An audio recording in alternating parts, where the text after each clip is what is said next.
কোন কোন বান্দারা বলবে আল্লাহ জাহান্নামে দিয়ে দাও, হাসরের মাঠ আমাদের আর সহ্য হয় না। তখন সমস্ত উম্মত কেঁদে কেঁদে হায়রান হয়ে যাবে। নবীর দরবারে এসে হযরত আবু বকর, ওমর, ওসমান, আলী, তালহা, জুবায়ের বড় বড় ওলিরা এসে নবীর দরবারের সামনে দাঁড়ায় দাঁড়ায় কাঁদবে। আল্লাহর নবী বললেন, তোমরা কাঁদো কেন? বলে, হুজুর, হাজার হাজার বছর পার হয়, আল্লাহ বিচার শুরু করেন নাই। কঠিন মেশর আর বরদাস্ত হচ্ছে না, সারা হাসরবাসী পেরেশান হয়ে গেছে। আর ইয়া রাসূলুল্লাহ, আল্লাহ পাক কাহার হয়ে গেছেন, আল্লাহ আজকে রাগান্বিত হয়ে গেছেন, আল্লাহকে আপনি ছাড়া কেউ নরম করতে পারবে না। উম্মতের কান্না দেখে, আবু বকর ওমরের চোখের পানি দেখে নবী দৌড়ায় যাবেন হাসরের ময়দানে। আল্লাহর আরশে মুআল্লার সামনে যে সিজদায় পড়ে একটা চিৎকার দিবেন, ইয়া রব হাবলি উম্মতি, ইয়া রব হাবলি উম্মতি। আল্লাহ পাক লক্ষ লক্ষ বছর ধরে আল্লাহ হাসরের মাঠ চললো, কিন্তু আল্লাহ নরম হলেন না। যখন নবীজি সিজদার মধ্যে পড়ে যায়, আল্লাহকে ডাক দেবে, ইয়া রব হাবলি উম্মতি। 2 মিনিটে বুঝে যান রসুল কি জিনিস। হাজার হাজার বছর মেহশর পার হলো, আদম কাঁদে, মুসা কাঁদে, ঈসা কাঁদে, ইব্রাহিম কাঁদে, ইসমাইল কাঁদে, ইসাক কাঁদে, ইয়াকুব কাঁদে, ইউসুফ কাঁদে, সুলাইমান কাঁদে, দাউদ কাঁদে, ইউসা কাঁদে, ইয়াহইয়া কাঁদে, জাকারিয়া কাঁদে আলাইহিমুস সালাম। নবী আলাইহিমুস সালামরা কাঁদতেছে, কারো চোখের পানি আল্লাহর কাছে দয়া লাগলো না। কিন্তু রাসূল করিম সিজদা পড়ে যাওয়ার সাথে ইয়া রব হাবলি উম্মতি, আল্লাহ সাথে সাথে দেরি করতে পারলেন না, ডাক দিয়ে বলবেন, হাবিব মাথা উঠান, মেহশর আপনার কাদার জন্য তৈরি করি নাই। হে নবী, কোরআনে আমি ওয়াদা করেছিলাম, আসা আইয়া বাসাকা রাব্বুকা মাকামা মাহমুদা, আপনাকে আমি আল্লাহ মাকামে মাহমুদ দিব, আরশে আল্লাহর ডান পাশে আপনার জন্য আসন পেতে দিব। ও নবী, সিজদার জন্য আপনাকে তৈরি করি নাই, উঠেন, আপনি কি চান? নবী মাথা উঠায় না, ইয়া রব হাবলি উম্মতি, আল্লাহ আমার উম্মতের গুনাহ হয়ে গেছে। আল্লাহ ডাক দিব, হাবিব উঠেন, উঠেন, যান, আমি আল্লাহ অনুমতি দিয়ে দিলাম, যাকে খুশি তাকে নিয়ে জান্নাতে চলে যান। ইয়া রাসূলুল্লাহ,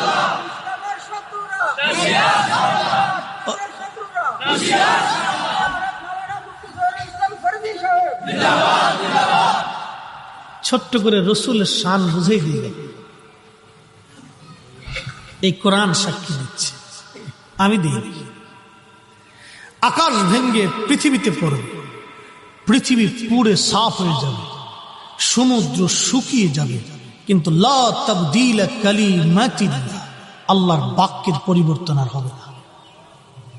এটাই সত্য। লক্ষ বছর ধরে নবীরা কাঁদে, আল্লাহর মায়া লাগলো না। কোটি কোটি ফেরেশতারা কাঁদে, আল্লাহর মায়া লাগলো না। আমরাও কাঁদবো, আল্লাহর মায়া লাগলো না। কিন্তু রাসূল করিম যখন সিজদাত পড়ে যাবে, আল্লাহর দয়া হয়ে যাবে। হাই হাই হাই হাই, তাহলে চিন্তা করেন তো সেই রাসূলকে আল্লাহ কি পরিমাণে ভালোবাসে, কি পরিমাণে সেই রাসূলকে আল্লাহ প্রাধান্য দেয়, কি পরিমাণে সেই রাসূলকে আল্লাহ মহব্বত করে। শুধু এতটুকুনি বুঝেন, মেহশরের মাঠে হাজার হাজার বছর পার হলো, কারো কান্না আল্লাহর পছন্দ হলো না। যখনই রাসূল সিজদায় পড়ে গেলেন, তখনই আল্লাহ ডাক দেখে, হুজুর আর সিজদা থাকবেন না, উঠেন। এটা রাসূলের ইজ্জত। এ নবীর ইজ্জতের চাদর যারা ধরবে, আল্লাহি বিল্লাহি তাল্লাহি করে বলতেছি, কাবা ঘরের গিলাপ দিয়েও যদি তাকে কবর দেওয়া হয়, আল্লাহ ক্ষমা করবে না, বুঝে কবরে যাবে। সব পাপের ক্ষমা হয় না। এতক্ষণ আপনাদেরকে ক্ষমার কথা বলেছি, চাইলেই মাফ হবে, চাইলেই মাফ হবে, কিন্তু নবীর দরবারে বেয়াদবি মাফ হবে না। আল্লাহ কোরআনে বলতেছেন, লা ইয়াগফিরাল্লাহু লাহুম, ও নবী, আপনার সাথে বেয়াদবি আমি আল্লাহ মাফ করব না। আন তাহবাতা আমালুকুম, আপনি নবীর সাথে বেয়াদবি, তার জীবনের আমল কবুল হবে না। বাস, শেষ। এখানে সতর্ক থাকুন। আপনি যেই পীরের মুরিদ হন, যেই দেশের মানুষ হন, যে দলের অনুসারী হন, দিন শেষে আমরা রাসূলের উম্মত। নবীর ইজ্জতের চাদর যারা ধরবে, সে মক্কার ইমাম হলেও মানা যাবে না, মদিনার ইমাম হলেও মানা যাবে না। মক্কার ইমাম কিন্তু ইমাম দিয়ে মক্কার পরিচয় হয় না, মক্কা দিয়ে ইমামের পরিচয় হয়। মদিনার ইমাম দিয়ে মদিনার পরিচয় হয় না, মদিনা দিয়ে ইমামের পরিচয় হয়। আর মদিনার পরিচয় হয়েছে নবী দিয়ে। নবী দিয়ে মদিনার পরিচয়, মদিনা দিয়ে নবীর পরিচয় না। মনে রাখবেন এটা। শরফুল মাকিন ও শরফুল মাকান, শরফুল মাকান ও শরফুল মাকিন। আরবিতে একটা প্রবাদ আছে, কিছু জায়গার কারণে মানুষের দাম বাড়ে, কিছু মানুষের কারণে জায়গার দাম বাড়ে। আরে আমার নবী বাইতুল মুকাররমের মসজিদের পাশে যদি রসুলের রওজা হতো, তাহলে মানুষ আর মদিনাতে যাইত না, এখানে ঢাকাতে আসতো। কি কথা ঠিক কিনা? মানুষই বাইতুল মুকাররমে আসতো, যে রসুল এখানে ঘুমা, আমি ওখানেই যাব। উম্মত এখানে আসতো, মদিনাতে যেত না। নেকের জন্য মদিনাতে যায় না, মদিনাতে মানুষ যায় নবীর জন্য। নেক পাওয়ার জন্য তো কাবা যথেষ্ট, কারণ কাবায় 1 রাকাত নামাজ পড়লে 1,00,000 রাকাতের সওয়াব, মদিনাতে 1 রাকাত পড়লে 50,000-এর সওয়াব। তো 1,00,000 বাদ দিয়ে 50,000-এর জন্য আমি মদিনায় যাব, দুঃখটা কি আমার? কি কথা কন না, বুঝেন না? মক্কাতে নামাজ পড়লে 1,00,000 রাকাত, কয় লক্ষ? আমি 1,00,000 বাদ দিয়ে আমি মদিনাতে 50,000-এর জন্য যাব, আমার দুঃখটা কি? আমি যাচ্ছি নবীর জন্য। কি কথা বলেন, ঠিক কিনা? ঠিক বলেছেন, যাচ্ছি নবীর জন্য। সোয়াব তো হবেই, সাথে সোয়াব যার মাধ্যমে পাইছি, আমার তার জিয়ারত আমার হয়ে গেল। আমার দেশের অনেক ভাইরা বুঝে না, বলে কি জানেন, রসুলের রওজা জিয়ারতের নিয়ত করা বেদাত। হাই হাই, এটা মৌলবীও দেশে আছে। আল্লাহর রাস্তে মাফ করেন, কারো বিরুদ্ধে বলতেছি না। আমার রসুলের ইজ্জতের চাদর দলে সে বাপকেও আমি চিনি না, কথা এটাই। নবীর ইজ্জতের চাদর দলে বাপ চিনার টাইম নেই। এই কোরআন সাক্ষী দিচ্ছে সূরা মুনাফিকে। আব্দুল্লাহ রাদিয়াল্লাহু আনহুর বাপের নাম ছিল আব্দুল্লাহ ইবনে উবাই। মুনাফিকের সর্দারের ছেলের নামও আব্দুল্লাহ ছিল। নিজের বাপের গলার উপর তলোয়ার ধরে বলেছিল, এই বাপ, তোর দেহ থেকে মাথা ফেলে দেব, বাপের পরিচয় হবে না।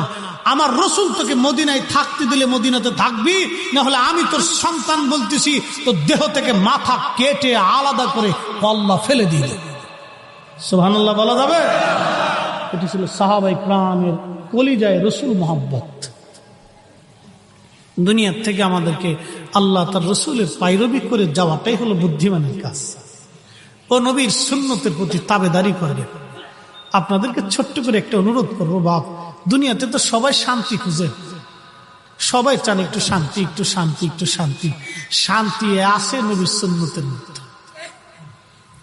অনেকে শান্তি খুঁজেন, টাকার ভিতরে শান্তি খুঁজেন, রাজনীতিতে শান্তি খুঁজেন, সম্পদে শান্তি খুঁজেন, ব্যবসায় শান্তি খুঁজেন, বিবির মধ্যে শান্তি খুঁজেন, সন্তানের মধ্যে শান্তি খুঁজেন, কোথাও পাবেন না।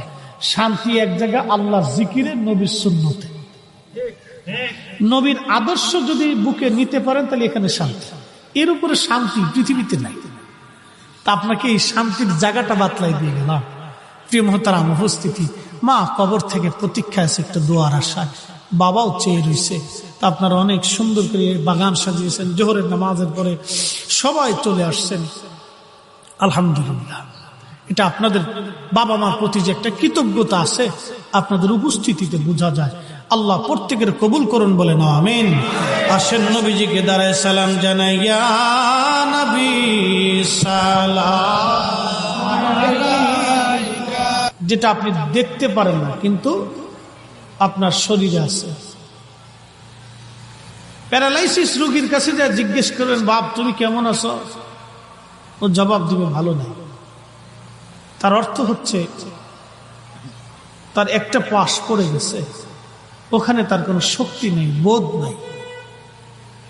যিনি শক্তি দেন তিনি আল্লাহ, যিনি নিয়ে যান তিনিও আল্লাহ।